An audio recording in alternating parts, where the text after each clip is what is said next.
ಆತ್ಮೀಯ H16 news ಅರ್ಥಾತ್ ಶ್ರೀ ಸೀತಾರಾಮಗೆ ಸ್ವಾಗತ. ನಾನು ನಿಮ್ಮ MI ಅಥವಾ ಮಲ್ಲಪ್ಪ ಜ್ಯೋತ ಅವರು. ಆತ್ಮೀಯರೇ, ಅಂಬೇಡ್ಕರ್ ಅವರ ಹಿಂದೂ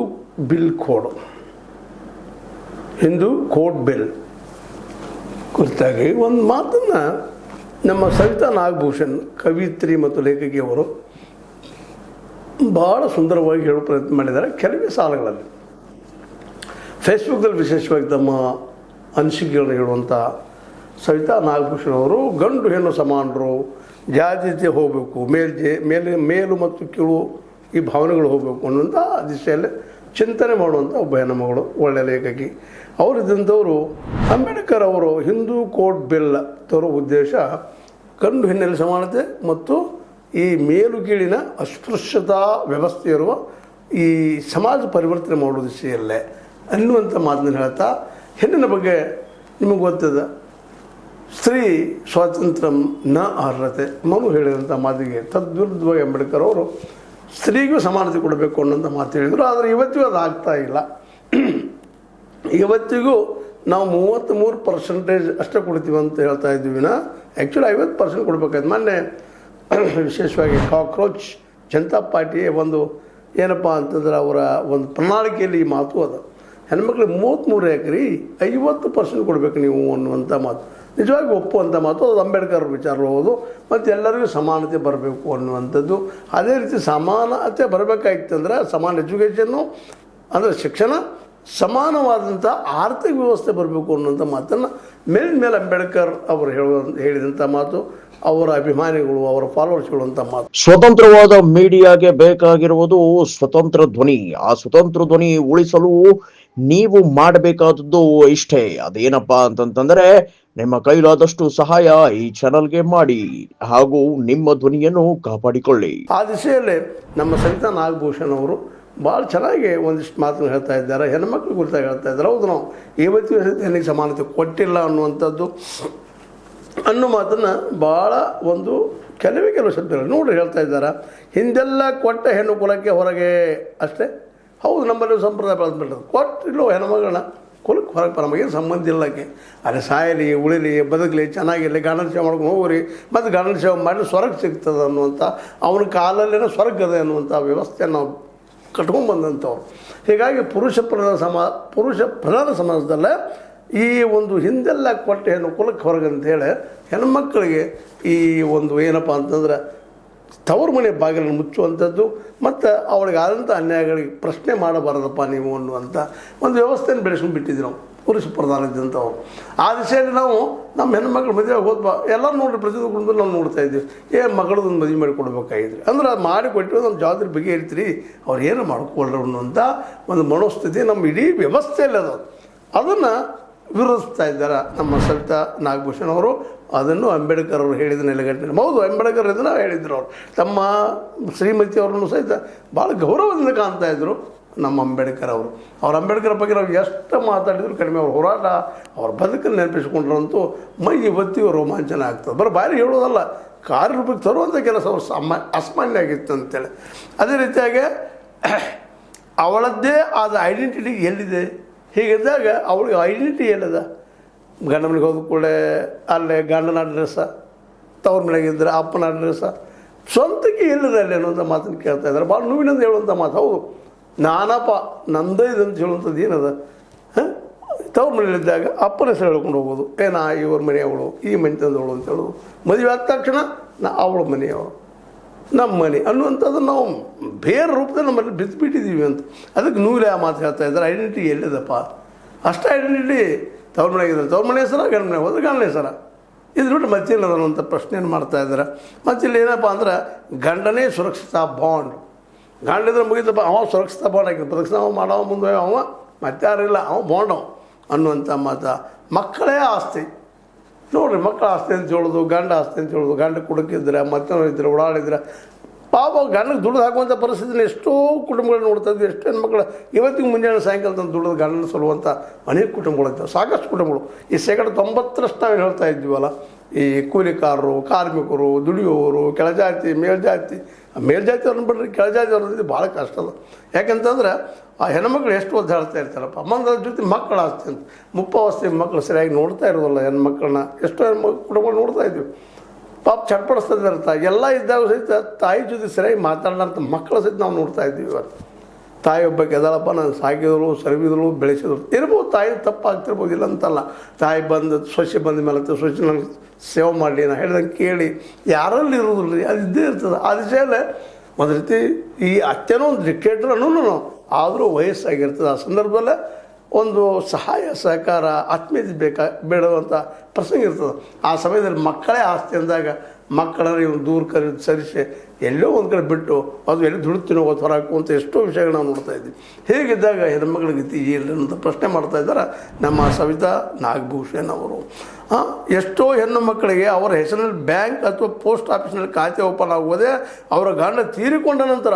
ಅವು ಸತ್ಯನ ಇದು ಮ್ಯಾಕ್ಸಿಮಮ್ 80 to 90% ಕುಟುಂಬಗಳನ್ನೆಲ್ಲ ಇದನ್ನು ನೋಡ್ತಾ ಇದ್ವಿ ನಾವು.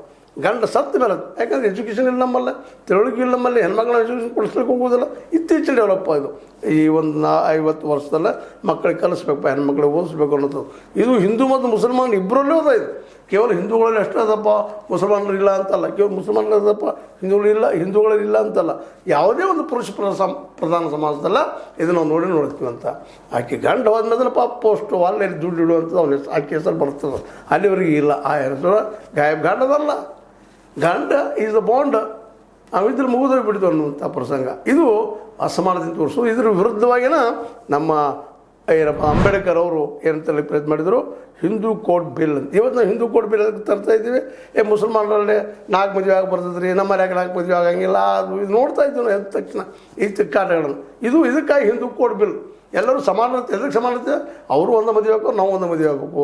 ಹೀಗೆ ಈ ರೀತಿ ಒಂದಿಷ್ಟು ಅವ್ರಿಗೇನೋ ಬೆನಿಫಿಟ್, ಅವ್ರು ಏನೋ ಒಂದು ಅದು ಪುರುಷ ಪ್ರಧಾನ ಇದ್ದಂಥ ಅವರ ಒಂದು ಬಯಲಾಗಳು, ಅವ್ರ ಶರೀರತ್ಗಳು, ಅದು ಅವರಲ್ಲಿ ನಮ್ಮಲ್ಲಿ ಯಾಕಿಲ್ಲ ಅನ್ನುವಂಥದ್ದು ವಿನ ನಮ್ಮ ಹೆಣ್ಮಕ್ಳು ಸಮಾನತೆ ಕೊಡಬೇಕು, ಅವರು ಒಳ್ಳೆಯ ವಿಷಯ ಪಡಿಬೇಕು, ಅವರು ಆರ್ಥಿಕವಾಗಿ ಸುಭದ್ರರಾಗಿರಬೇಕು ಅನ್ನುವಂಥದ್ದು ನಮ್ಮಲ್ಲಿ ಯಾರಲ್ಲೂ ಚಿಂತನೆ ಇಲ್ಲ ಅನ್ನುವಂಥ ಮಾತನ್ನು ಈ ನಮ್ಮ ಸವಿತಾ ನಾಗಭೂಷಣ್ ಅವರು ಹೇಳ್ತಾ ಇದ್ದಾರೆ. ಅವು ಸ್ವಾತಂತ್ರ್ಯ ನಂತರ ಬಹುಶಃ ಅಂಬೇಡ್ಕರ್ ವ್ಯಾಕುಲಗೊಂಡು ಹಿಂದೂ ಕೋಡ್ ಬಿಲ್ ತರಲು ಹೆಣಗಿದ್ದು ಈ ಕಾರಣಕ್ಕಾಗಿ. ಈ ಒಂದು ಅಸಮಾನತೆಯನ್ನು ನಿವಾರಣೆ ಮಾಡಬೇಕು, ಎಲ್ಲರಿಗೂ ಸಮಾನತೆ ಇರಬೇಕು, ಮೇಲು ಕೀಳು ಜಾತಿಯನ್ನು ಕಿತ್ತಾಕೋಬೇಕು. ಅದೇ ಕಾಲಕ್ಕೆ ಹೆಣ್ಣು ಕಡಿಮೆ ಗಂಡು ಶ್ರೇಷ್ಠ ಅನ್ನುವಂಥ ಭಾವನೆ ಕಿತ್ತಾಕಬೇಕು. ಇದಕ್ಕಾಗಿನ ಅಂಬೇಡ್ಕರ್ ಅವರು ಬಯಸಿದ್ದೀರಪ್ಪ ಅಂತಂದ್ರೆ ಹಿಂದೂ ಕೋಡ್ ಬಿಲ್ ತರಬೇಕಂತೇಳಿ. ಆದರೆ ಇವತ್ತು ಅದು ಮೂಲ ಉದ್ದೇಶ ಮರೆತು ಬಿಟ್ಟಿದ್ವಿ ನಾವು. ಯಾಕೆ ಹೇಳ್ಕೊಳ್ಳಿ, ಹಿಂದೂ ಕೋಡ್ ತರಬೇಕು, ಎಲ್ಲ ಸಮಾನ. ಎದಕ್ಕಾಗಿ ಸಮಾನತೆ? ಈ ಒಂದು ಅವ್ರು 4 ಮದುವೆ ಆಗೋರು ನಮಗೆ 4 ಮದುವೆ ಆಗೋ ಅವಕಾಶ ಕೊಡ್ರಿ. ಮತ್ತು ಅಲ್ಲಿ ಇಂಬ್ಯಾಲೆನ್ಸ್ ಸ್ಟಾರ್ಟರ್ ಇದೆ. ಇದನ್ನು ನಾವು ಹಿಂದೂ ಬಿಲ್ ಕೊಡುತ್ತೆ ಅನ್ನೋದು ಹೆಚ್ಚು ಹೊತ್ತು ಕೊಡ್ತಾ ಇದ್ದೀವಿ. ನಿಜವಾಗಿಯೂ ನಮ್ಮಲ್ಲಿ ಹೆಣ್ಮಕ್ಳ ಬಗ್ಗೆ ಗೌರವ ಇದ್ದರೆ, ವಿಶ್ವಾಸ ಇದ್ದಿದ್ರೆ, ಇವತ್ತು ಮೊನ್ನೆ ಕಾಕ್ರೋಚ್ ಜನತಾ ಪಾರ್ಟಿ ಕೇಳ್ತಾ ಇದೆ ಅವ್ರಿಗೆ 50% ರಿಸರ್ವೇಷನ್ ಕೊಡ್ರಿ ಅಂತೇಳಿ. ಈಗ 33 ಕೊಡೋ ಹೊತ್ತದೆ ಅಂತ ತಿಳ್ಕೊಂಡು ಸೀಟುಗಳು ಹೆಚ್ಚು ಮಾಡಿ 853 ಎಷ್ಟೋ ಮಾಡಿ ಅದರೊಳಗೆ ಹೆಣ್ಮಕ್ಳು ಕೊಡೋಣ ಅಂತೇಳಿ ನಮ್ಮ ಮೋದಿಜಿಯವ್ರ ಸರ್ಕಾರ ಮೊನ್ನೆ ಗುದ್ದಾಡಿ ಹೆಣ್ಮಕ್ಳನ್ನ ಸೇರಿಸ್ಬಿಡೋಣ ಅಂತೇಳಿ. ಆದರೆ ಅವ್ರ ಮನಸ್ಸಿನಲ್ಲೇ ಈಗ 543ರಲ್ಲಿ ಅರ್ಧ ಕೊಡಬೇಕು ಅಥವಾ 33 ಕೊಡಬೇಕು ಅಂತಿಲ್ಲ, ಹೆಚ್ಚು ಮಾಡಿ ಹೆಚ್ಚಿನ ಕೊಡೋಣ, ಗಂಡು ಮಕ್ಳು ಎಷ್ಟು ಉಳಿತಾವ ಅಷ್ಟು ಉಳಿಲಿ ಅಂತ. ನೋಡ್ರಿ ಇವೆಲ್ಲ ವಿಚಾರಗಳು. ಇದು ಇವತ್ತು ಕಂಡು ಬರುತ್ತಿರುವಂಥ ವಾಸ್ತವ ಸತ್ಯಗಳು. ಇದರ ಬಗ್ಗೆನೂ ನಮ್ಮ ಲೇಖಕಿ ಆದಂಥ ಸವಿತಾ ನಾಗಭೂಷಣ್ ಅವರು ಭಾಳ ಸಂಕ್ಷಿಪ್ತವಾಗಿ ಕಡಿಮೆ ಶಬ್ದಗಳಲ್ಲಿ ಇದ್ದು ವಸ್ತುಸ್ಥಿತಿಯನ್ನು ಹೇಳಿದ್ದಾರೆ. ನಿಜವಾಗಿಯೂ ಅವರು ನಾವು ಎಷ್ಟು ಧನ್ಯವಾದಗಳನ್ನು ಹೇಳಿದರು ಕಡಿಮೆ. ಮತ್ತು ಇನ್ನೊಂದು ಮಾತನ್ನು ನಾವು ಇಲ್ಲಿ ಗಮನದಲ್ಲಿಟ್ಕೋಬೇಕು, ಜಗತ್ತಿನಲ್ಲಿ ಯಾರೂ ಯಾರಿಗೇನು ಸಮಾನತೆಯನ್ನಾಗಲಿ ಮತ್ತೊಂದಾಗಲಿ ಕೊಡಲಿಕ್ಕೆ ಸಾಧ್ಯ ಇಲ್ಲ. ನಾವು ಪಡ್ಕೋಬೇಕು, ಅದನ್ನು ಹೋರಾಟ ಮಾಡಿ ಪಡ್ಕೋಬೇಕು. ಅಂದಾಗ ಮಾತ್ರ ಸಿಗ್ತದೆ ವಿನ ಅವ್ರು ಕೊಡಲಿ ಅಂದರೆ ಅವ್ರು ಎಂದೂ ಕೊಡೋದಿಲ್ಲ. ಇದನ್ನ ನೋಡ್ತಾ ಇದ್ದೀವಿ, ಜಗತ್ತಿನ ಎಲ್ಲ ದೇಶಗಳಲ್ಲಿ ನೋಡ್ತಾ ಇದ್ದೀವಿ. ಪುರುಷ ಪ್ರಧಾನ ಸಮಾಜ ತಾನಾಗೆ ಸಮಾನತೆ ಕೊಡಲಿಕ್ಕೆ ಸಾಧ್ಯ ಇಲ್ಲ. ನೀವು ಹೋರಾಟ ಪಡ್ಕೋಬೇಕು, ಹೆಣ್ಮಕ್ಳು ಜಾಗೃತ ಆಗಬೇಕು, ಶಿಕ್ಷಣ ಪೂರ್ಣವಾಗಿ ಪಡ್ಕೋಬೇಕು, ಶಿಕ್ಷಿತರಾಗಬೇಕಪ್ಪ ಅನ್ನೋಂಥ ಆ ದಿಶೆಯಲ್ಲಿ ಬೆಳಿಬೇಕು. ತಮ್ಮ ಹೆಣ್ಮಕ್ಳು ಸಹಿತ ಒಂದು ಸ್ವಾಭಿಮಾನ್ಯ ಬೆಳೆಸ್ಬೇಕು. ಅಂದಾಗ ಮಾತ್ರ ಇಲ್ಲೇ ಸಮಾನತೆ ಬರಲಿಕ್ಕೆ ಸಾಧ್ಯದ. ಅಂಬೇಡ್ಕರ್ ಬಯಸಿದಂಥ ಕನಸುಗಳು ಸಾಕಾರಗೊಳ್ಳಲಿಕ್ಕೆ ಸಾಧ್ಯ. ಅಂದರೆ ಇವತ್ತು ನಾಗಭೂಷಣ್ ಅವರು, ನಮ್ಮ ಸವಿತಾ ನಾಗಭೂಷಣ್ ಅವರಿಗೆ ಕೇಳೋದನ್ನು ಸಿಗೋದಿಲ್ಲ ರೀ ಮೇಡಮ್. ನೀವು ಇಂಥ ಒಂದು ವಿಚಾರಗಳನ್ನು ನಿಮ್ಮ ಹೆಣ್ಮಕ್ಳಲ್ಲಿ ಬಿತ್ತುವಂಥದ್ದು, ಅವ್ರಿಗೆ ತರುವಂಥದ್ದು ಆಗಬೇಕಾಗ್ಯದ. ನಾವು ಮಾತಾಡ್ತೀವಿ ಭಾಳ, ಆದರೆ ಕಾರ್ಯರೂಪಕ್ಕೆ ತರೋದಿಲ್ಲ ಅನ್ನೋದು ನಮ್ಮೆಲ್ಲರ ದೋಷ, ಭಾರತೀಯರು. ಮಾತು ಭಾಳ ನಮ್ಮಲ್ಲಿ ಕಟ್ಟಿ ಮಾತಾಡ್ತೀವಿ ಅನುಷ್ಠಾನ ಮಾಡ್ಬೇಕು ಬಂದಾಗ ಇಲ್ಲ ಆದರೆ ಅನುಷ್ಠಾನಗೊಳಿಸುವಂಥ ಕೆಲಸವನ್ನು ಇವತ್ತು ಚೈನಾ ಮಾಡ್ಯದ ಅನ್ನೋದನ್ನು ನಾವು ಆಲಗಳಿಗೆ ಸಾಧ್ಯನೇ ಇಲ್ಲ. ಇವತ್ತು ಹೌದು ಡಿಕ್ಟೇಟರ್ ಅದಾರ ಏನೋ ಅದಾರ ಅಂತಂದ್ರೂ ಸಹಿತ ಇವತ್ತು ಎಲ್ಲರಿಗೂ ಉದ್ಯೋಗ ಸಿಕ್ಕದ. ಅಲ್ಲಿ ಹೆಣ್ಮಕ್ಳು ಸಹಿತ ಆರ್ಥಿಕ ಭದ್ರ ಇರೋದರಿಂದ ಗಂಡ ಇರಲಿ ಬಿಳ್ಳಬ ಜೊತೆಗಿರೋ ಗುಡ್ ಕಂಪ್ಯಾನಿಯನ್ ಅಂತೇಳಿ ಬಯಸ್ತಾರೆ ವಿನಃ ಗಂಡನ ಮೇಲೆ ನಿಲ್ಲುವಂಥ ಪ್ರಸಂಗಗಳು ಇವತ್ತು ಬರ್ತಾಯಿಲ್ಲ. ಅದನ್ನು ನಾವು ಇವತ್ತು ಗಮನಿಸಬೇಕಾಗಿದ್ದು. ಆ ದಿಶೆಯಲ್ಲಿ ನಮ್ಮಲ್ಲಿ ಶಿಕ್ಷಣ ಆಗಬೇಕಾಗಿದೆ, ಪ್ರತಿಯೊಬ್ಬರು ಸಿಗಬೇಕಾಗಿದೆ. ಇವತ್ತು ಬರೀ 2 ಪೈಸೆ ಖರ್ಚು ಮಾಡ್ತೀವಿ ನಾವು ರೂಪಾಯಿದಾಗ 2 ಪೈಸೆ, 100 ರೂಪಾಯಿದಾಗ 2 ರೂಪಾಯಿ ಖರ್ಚು ಮಾಡ್ತೀವಿ ಶಿಕ್ಷಣಕ್ಕೆ. ಅದು 20% ಆದಾಗ ಮಾತ್ರ ಎಲ್ಲರಿಗೂ ಸಮಾನ ಶಿಕ್ಷಣ ಸಿಗಲಿಕ್ಕೆ ಸಾಧ್ಯ ಇದೆ. ಮತ್ತು ನಾವು ಖಾಸಗೀಕರಣ ಮಾಡಿ ಬಡವರಿಗೆ ಒಂದು ಶಿಕ್ಷಣ, ಶ್ರೀಮಂತನ ಶಿಕ್ಷಣ, ರೊಕ್ಕಿದ್ದಾಗ ಒಂದು ಶಿಕ್ಷಣ, ಹಿಂದೆ ಮೇಲ್ಜಾತಿಯ ಶಿಕ್ಷಣ, ಕೆಳಜಾತಿ ಶಿಕ್ಷಣ ಇಲ್ಲ ಇಂಥೆಲ್ಲ ಮಾಡ್ಕೊಂಡು ಬಂದಿದ್ದೀವಿ. ಈಗೂ ಅದನ್ನ ಮಾಡ್ತಾಯಿದ್ವಿ ನಾವು. ಈ ದಿಶೆಯಲ್ಲಿ ಸರ್ಕಾರ ಎಚ್ಚರಗೊಳ್ಬೇಕಾಗಿದೆ. ಮತ್ತು ಹೆಣ್ಮಕ್ಳು ಕೇಳಬೇಕಾಗಿದೆ, ನಮಗೆಲ್ಲರೂ ಶಿಕ್ಷಣ ಬೇಕಪ್ಪ ಫ್ರೀಯಾಗಿ ಅಪ್ ಟು ಹೈಯರ್ ಎಜುಕೇಷನ್ ತನಕ. ಎಲ್ಲಿವರೆಗೆ ಶಿಕ್ಷಣ ಪೋರ್ಲಿ ಎಲ್ಲರೂ ಸಿಗುವುದಿಲ್ಲ ಅಲ್ಲಿವರೆಗೆ ಅಸಮಾನತೆ ಇರೋದಿಲ್ಲ. ಪ್ರಶ್ನೆ ಎಲ್ಲರೂ ನೀವು ಮಾಡೋದಿಲ್ಲ, ಒತ್ತಾಯ ಕೊಡ್ತಾರೆ. ಇದು ಸ್ವತಃ ನಿಮಗೊಂದು ಉದಾಹರಣೆ ಕಡೆದು ಹೇಳೋದಪ್ಪ ಅಂತಂದ್ರೆ ಎಲ್ಲಿವರೆಗೆ ಮಗು ಅಳೋದಿಲ್ಲ ಅಲ್ಲಿವರೆಗೆ ತಾಯಿ ತನ್ನ ಎದೆ ಹಾಲನ್ನು ಕೊಡೋದಿಲ್ಲ. ಇದು ಸತ್ಯ ವಾಸ್ತವ. ಅದಕ್ಕೆ ಹೆಣ್ಮಕ್ಳು ಕೇವಲ ವಾದ ಮಾಡೋಕ್ಕಿಂತಲೂ ಅನುಷ್ಠಾನ ತರುವಂಥದ್ದು, ತಾವು ಕಲ್ತಾರದಂಥವ್ರು ತಮ್ಮ ಮಕ್ಕಳು ಚೆನ್ನಾಗಿ ಓದಿಸುವಂಥದ್ದು ಮಾಡುವಂಥದ್ದು, ಜೊತೆ ಸರ್ಕಾರದ ಮೇಲೆ ಪ್ರೆಷರ್ ತಂದು ಹೆಣ್ಮಕ್ಳು 50% ಕೊಡಬೇಕಪ್ಪ ಅಂತೇಳಿ ಇದ್ದು ಈ ಒಂದು ಕರ್ನಾಟಕದಲ್ಲಿ 224 ಇದ್ದಾರೆ. ಅದ್ರ ಅರ್ಧ ಎಷ್ಟಾಯಿತು ಅಷ್ಟು ನಮ್ಗೆ ಕೊಡಪ್ಪ ಹೆಣ್ಮಕ್ಳ ರಿಸರ್ವೇಷನ್ ಕೊಡು ಸೀಟ್ಗಳನ್ನು. ಅಂದ್ರೆ ನಾಳೆ ಶಾಸನ ಸಭೆಗೆ ಹೋದಾಗ ನಿಮ್ಮ ವಿಚಾರನ ಹೇಳಿ ನಿಮಗೆ ಬೇಕಾದಂಥ ಒಂದು ಕಾನೂನು ತರಲಿಕ್ಕೆ ಸಾಧ್ಯದ, ಸಮಾನತೆ ಕಾನೂನು ತರಲಿಕ್ಕೆ ಸಾಧ್ಯದ. ಅದೇ ರೀತಿ 543ರಲ್ಲಿ ಅರ್ಧ ಕೊಡಬೇಕಪ್ಪ ಅಂತ ಹೋರಾಟ ಮಾಡಿದಾಗ ಮಾತ್ರ ಸಿಗ್ತದಿನ. ಇಲ್ಲಾಂದರೆ ಯಾವ ಮೋದಿಯವರಿರಲಿ, ಯಾವ ರಾಹುಲ್ ಗಾಂಧಿ ಅವರಿರಲಿ, ಅಥವಾ ಯಾವುದೇ ಪಕ್ಷ ಇರಲಿ, ಅವ್ರು ಯಾರೂ ಕೊಡಲಿಕ್ಕೆ ಸಾಧ್ಯ ಇಲ್ಲ. ಪುರುಷ ಪ್ರಧಾನ ಸಮಾಜ ಇದ್ದಿದ್ದು ಎಂದು 50% ಕೊಡುವ ಸಾಧ್ಯತೆಗಳು ಭಾಳ ಕಡಿಮೆ. ಅದಕ್ಕೆ ನೀವು ಹೋರಾಟ ತೊಗೊಳ್ಬೇಕು ಅನ್ನೋದು ಹೋರಾಟ ತೊಗೊಳ್ಬೇಕು. ಅದೇ ಅಂಬೇಡ್ಕರ್ ಬಯಸಿದಂಥ ಒಂದು ವಿಚಾರ. ಎಲ್ಲರೂ ಶಿಕ್ಷಿತರಾದರೆ ಅವ್ರು ತಮ್ಮ ಹಕ್ಕನ್ನು ತಾವು ಹೋರಾಟ ಪಡಿತಾರೆ ಅನ್ನುವಂಥದ್ದು ಅಲ್ವಾ ಅಂತ ಹೇಳ್ತಾ, ಇದು ನಿಮ್ಮ ಲೈಕ್ ಆಗಿರ್ಬೋದು. ಲೈಕ್ ಮಾಡಿ, ಶೇರ್ ಮಾಡಿ, ಕಮೆಂಟ್ ಮಾಡಿ, ಜೊತೆಗೆ ಸಬ್ಸ್ಕ್ರೈಬ್ ಮಾಡಿ. S16 ನ್ಯೂಸ್ ಅರ್ಥ ಸೇರಿಸಿದ ಸತ್ಯಕ್ಕಾಗಿ ವಂದನೆಗಳು. ಆತ್ಮೀಯ ಸಾರ್ವಜನಿಕರಲ್ಲಿ H16 ಅರ್ಥಾತ್ ಸೀತಾರಾಮದಿಂದ ಒಂದು ಮನವಿ. ಈ ಸಂಸ್ಥೆ ಭ್ರಷ್ಟಾಚಾರ, ಅನ್ಯಾಯ, ಅತ್ಯಾಚಾರಗಳಿಂದ ನೊಂದವರ ವೇದಿಕೆ. ಅನ್ಯಾಯಕೋರರ, ಭೂಗಳ್ಳರ, ನಶಾ ಸಾರಾಯಿ ಮಾಫಿಯಾಗಳ ವಿರುದ್ಧದ ಧ್ವನಿ. ರೈತರ, ಕೂಲಿಕಾರ, ಕಾರ್ಮಿಕರ, ಬಿದ್ದ ಸಮುದಾಯ ಜನರ ಧ್ವನಿ. ಬೆಂಬಲವಾಗಿ ನಿಂತು ತನುಮನ ಧನದ ಸಹಾಯಕ್ಕೆ ಸಾರ್ವಜನಿಕರಲ್ಲಿ ಕೋರಿಕೆ. ದಾನದ ಸಹಾಯ ನೀಡಿ ಸ್ವಾತಂತ್ರ್ಯ ಪತ್ರಿಕೋದ್ಯಮ ಉಳಿಸಿ ಬೆಳೆಸಿ. ವಂದನೆಗಳು. ತಮ್ಮನ್ನೇ ನಂಬಿರುವ ಮಲ್ಲಪ್ಪ ಇ ಜೋತಾವರ್.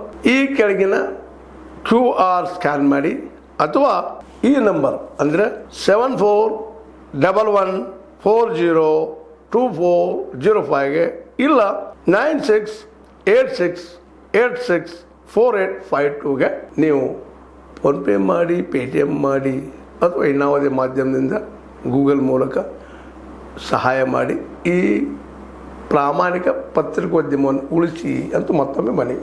ವಂದನೆಗಳು.